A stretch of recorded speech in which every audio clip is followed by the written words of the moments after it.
Hi there, my name is Alana. I'm from Ukraine. Welcome to my yoga channel. I love home workouts and sports. These things are best for the mind, body and soul. And I want to be a part of the awesome YouTube family to give viewers great workout tips. Your support will help me achieve my channel's goals of creating more video content that will motivate people to exercise and live a healthy lifestyle, improve production quality, and develop a variety of useful and educational YouTube content for you. I want to show my everyday working out routine. I love training at home and do it every day. This is a useful weekend vlog spending time well-balanced sequence.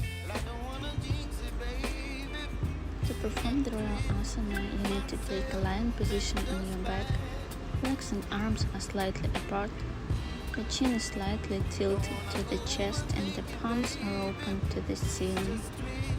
The main condition for a successful shavasana is that the position should be comfortable, such that you don't want to change it through the hold.